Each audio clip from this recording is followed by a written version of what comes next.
Most people stay stuck in calisthenics, not because their body can't handle it, but because their mind refuses to believe it's possible.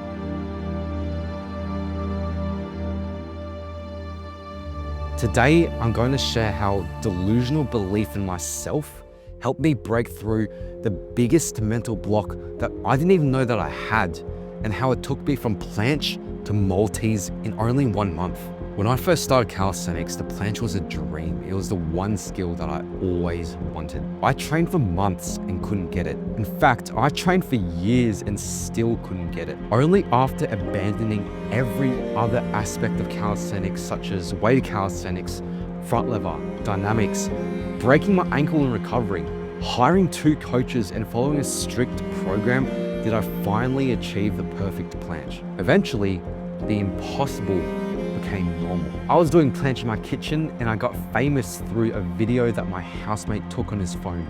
I was teaching people how to planche online and producing amazing results. At my peak, I could do 3 full planche presses, 4 planche push-ups to press, a 7-second dead stop to press, and then 3 planche push-ups to 2 presses. But then I hit a wall and I thought, this is as far as I can go.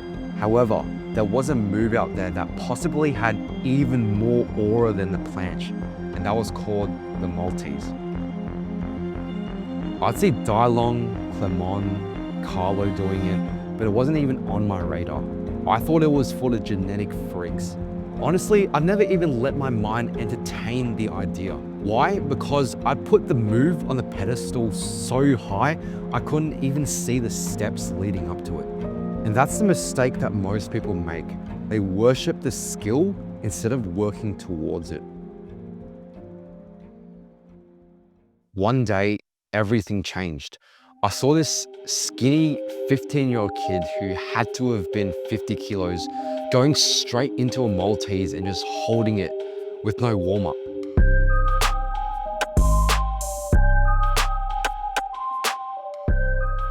And in that moment, something snapped in my brain. I realized this isn't a superpower. It's not reserved for a chosen few. It's progression stacked over time.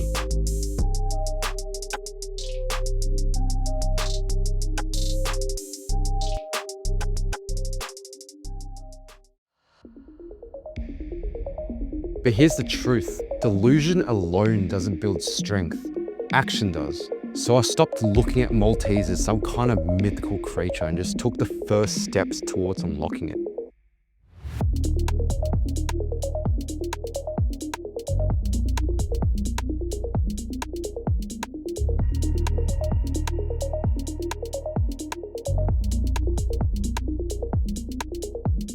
I celebrated every little bit of progress by posting it on my Instagram broadcast channel. Every extra rep on the Zanettis, every tiny little decrease in the assistance from the bands, I posted on my broadcast channel because I wanted to make sure that I recorded the journey. After warming up to make sure I didn't get injured, I attempted my first Maltese hold. And although it wasn't perfect, it was mine. Dylong wasn't doing it, Clement wasn't doing it. This time it was me in front of the camera. So here's my challenge to you. What's the skill that you've placed on the pedestal? Bring it down and start today. My client Christina was stuck on pull-ups, so she listened to my advice and decided to attempt pull-ups sporadically throughout the day, even though it scared her. By doing so, she has dragged the movement from its pedestal and is now treating this exercise as something as easy as walking. And recently, she's been able to get her first 4 pull-ups after not being able to do any.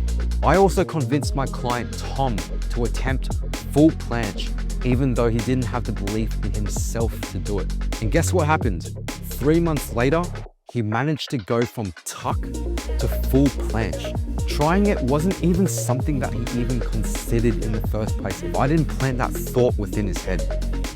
He needed to suspend disbelief. If this resonated with you, then drop a comment on the skill that you're chasing. And if you want the exact drills that I use to help my clients progress in their calisthenics journey, then all you have to do is just click the link below and I'll give you my free programs.